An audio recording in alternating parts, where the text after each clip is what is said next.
Who are you?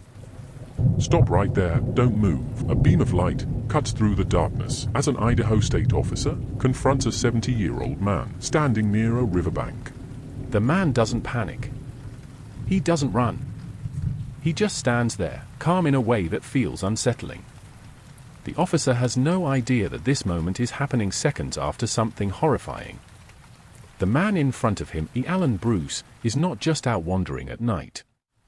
He is in the middle of disposing of human remains, carefully trying to erase evidence of a violent crime. "So, what are you doing out here?" the officer asks.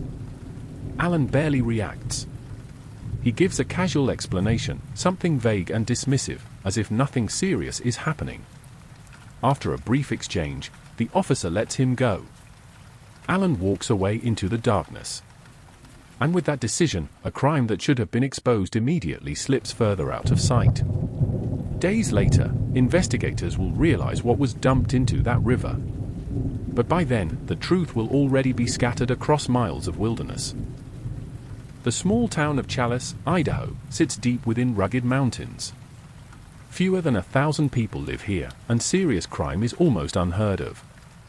Life is slow, predictable, and quiet. Through the town runs the Salmon River, known locally as the River of No Return. It winds through remote terrain where help is far away and visibility is limited.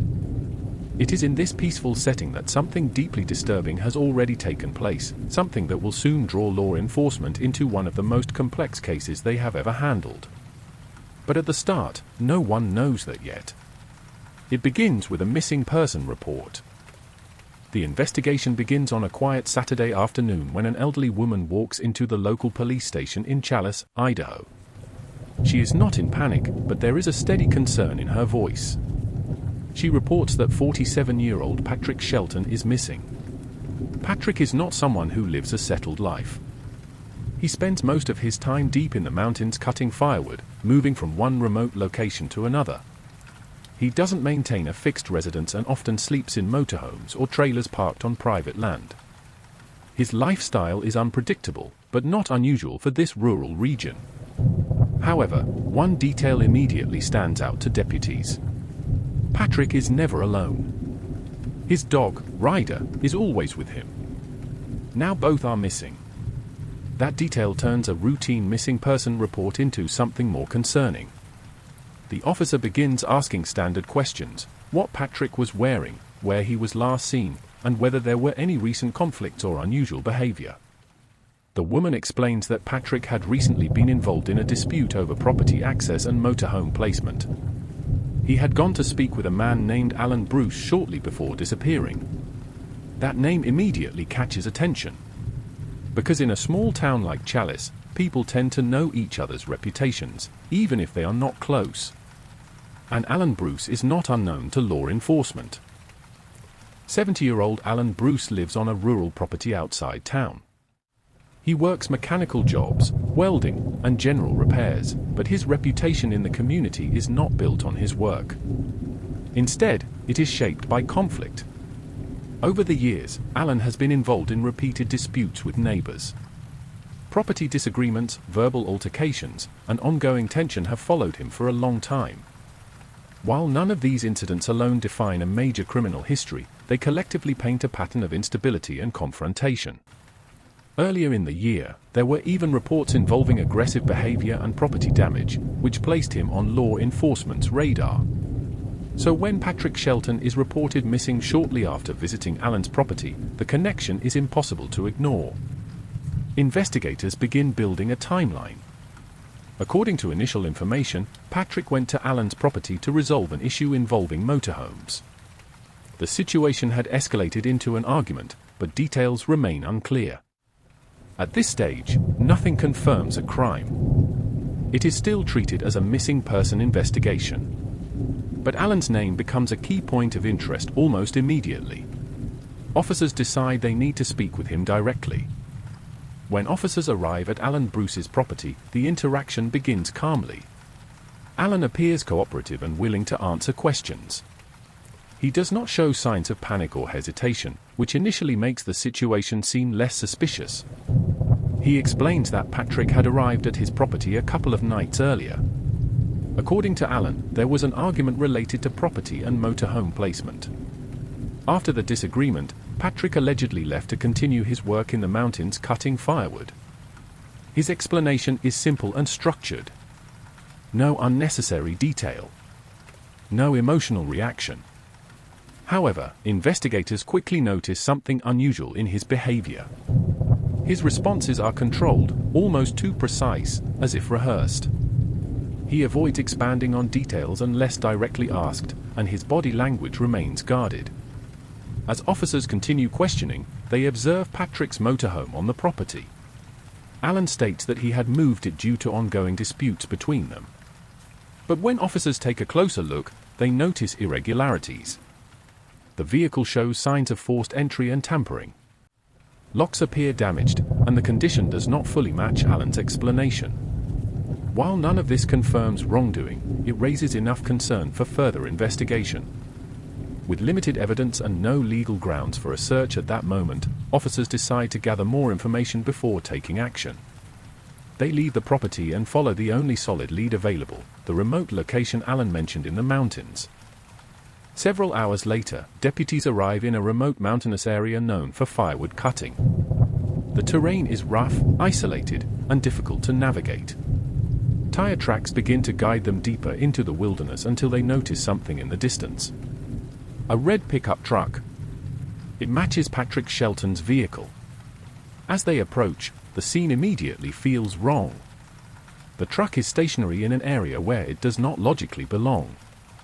There is no sign of movement or human presence nearby. Officers call out Patrick's name, but there is no response. When they reach the vehicle, they discover Patrick's dog, Ryder, inside.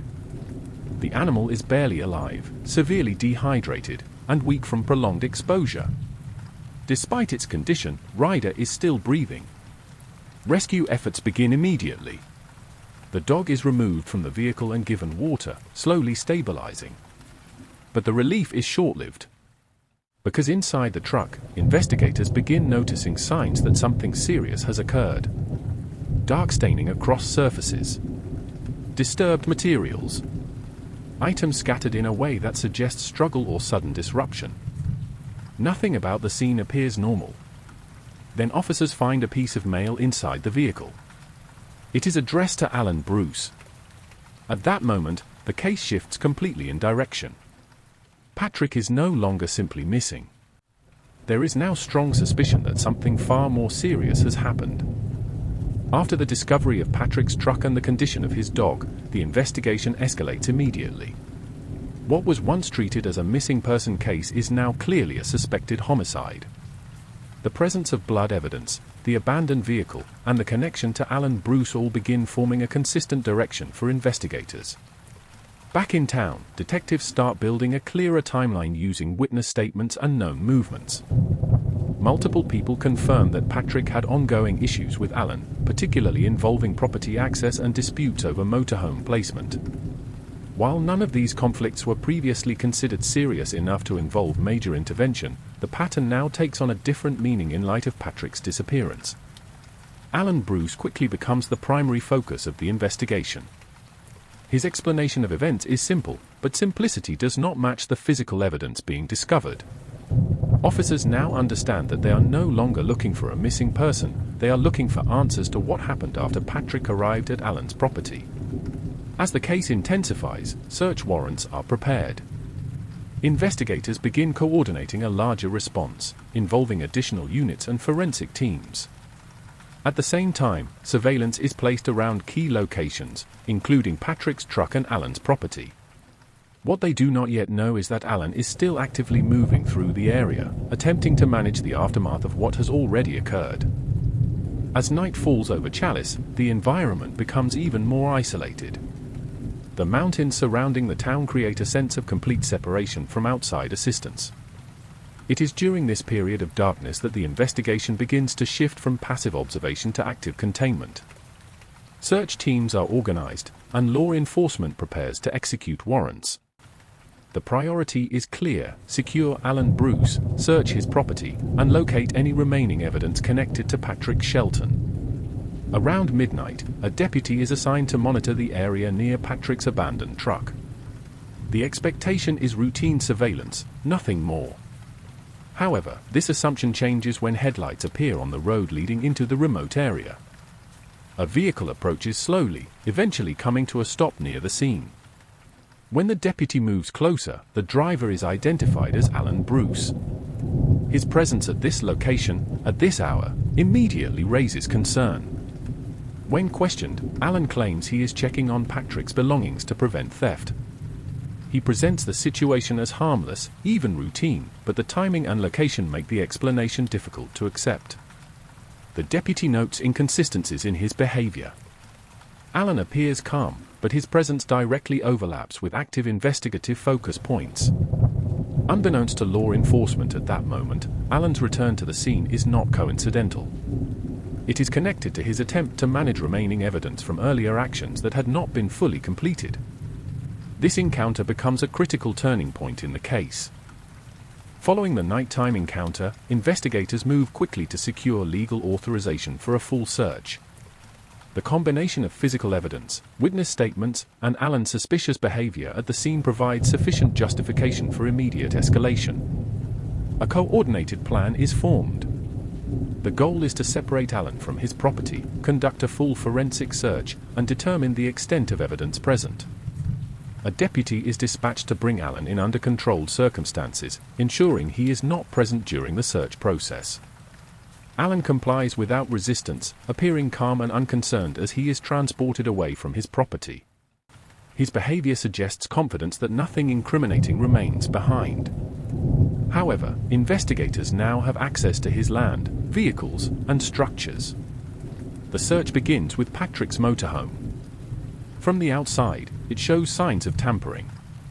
Locks appear damaged, and there are indications it had been accessed without proper authorization. Inside, investigators begin documenting irregularities that do not align with Alan's earlier explanations. Every detail is photographed and catalogued, forming the foundation of a developing case file. As the search expands across the property, attention shifts toward storage areas and containers positioned nearby. It is here that investigators locate sealed barrels, previously unnoticed during initial visits. Given the circumstances, these barrels become a priority. They are carefully opened under controlled procedure. What is discovered confirms the severity of the case. Inside the containers, investigators find evidence that removes any remaining doubt about what has occurred. The contents clearly indicate that Patrick Shelton is no longer missing, and that a deliberate attempt was made to conceal the aftermath of his death. The scene is immediately secured. Forensic teams are brought in to document every detail, ensuring that nothing is overlooked. The evidence is processed carefully, with strict attention to chain of custody and preservation. At this point, the investigation transitions fully into a confirmed homicide case. Alan Bruce is formally identified as the primary suspect. While the search continues across the property, investigators begin compiling a full evidentiary timeline. Every known interaction between Alan and Patrick is re-examined, along with physical findings from the truck, the mountain location, and the property itself. The consistency of evidence begins to form a clear narrative. Patrick arrived at Alan's property following an ongoing dispute. At some point after that meeting, a violent confrontation occurred, leading to his death and subsequent efforts to conceal the incident. Alan is brought in for formal questioning. The tone of the interview is now completely different. Investigators already possess key evidence and are no longer reliant on assumptions or incomplete statements. At first, Alan maintains his original explanation. However, as specific evidence is presented, his responses begin to shift. Small inconsistencies appear, followed by partial acknowledgments of events that contradict his earlier statements. The controlled narrative he maintained earlier begins to weaken. As questioning continues, Alan's version of events begins to evolve. He eventually acknowledges that a confrontation took place between him and Patrick, but he attempts to frame it as something that escalated unexpectedly rather than being intentional. Investigators carefully compare his statements with physical evidence collected from multiple locations. The inconsistencies become more difficult to maintain as the interview progresses. While Alan avoids direct admissions at first, pressure increases as details are introduced one by one. The condition of Patrick's vehicle, the evidence from the property, and the findings from the river area collectively create a scenario that cannot be easily explained away. Over time, Alan's responses shift from denial to partial explanation. He suggests that the situation escalated during an argument, but investigators focus on the sequence of events that followed, particularly the attempts to conceal what happened afterward. It becomes clear that the issue is not only the initial confrontation, but the deliberate actions taken after it. Efforts to move, hide, and dispose of evidence indicate planning and awareness rather than panic. This distinction becomes central to the investigation's direction. As the interview concludes, Alan is formally placed under arrest based on the accumulated evidence and investigative findings. The case that began as a missing person report has now fully transitioned into a confirmed homicide investigation with substantial physical evidence and a clear suspect. In the aftermath of the arrest, investigators finalize the case structure. Every piece of evidence is aligned into a single timeline, reconstructing the events that led to Patrick Shelton's death and the subsequent attempts to conceal it. The investigation confirms that Patrick had visited Alan Bruce following an ongoing property dispute. At some point during that interaction, the situation escalated into violence. What followed was not only the loss of life, but a calculated effort to remove all traces of the incident. Evidence recovered from the property, vehicles, and remote areas supports this sequence. The presence of physical remains, environmental disturbances, and attempted concealment actions all contribute to the final case narrative. Alan Bruce is formally charged in connection with the homicide of Patrick Shelton. For the small town of Chalice, the impact is significant. A community that was once defined by quiet isolation is now left dealing with a case that challenges its sense of safety and familiarity.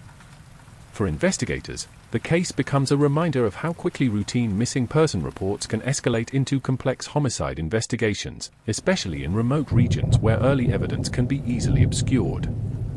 What began as a simple report ultimately unfolded into one of the most disturbing cases the town has faced, leaving behind lasting questions about conflict, escalation, and the consequences of unresolved disputes in isolated environments.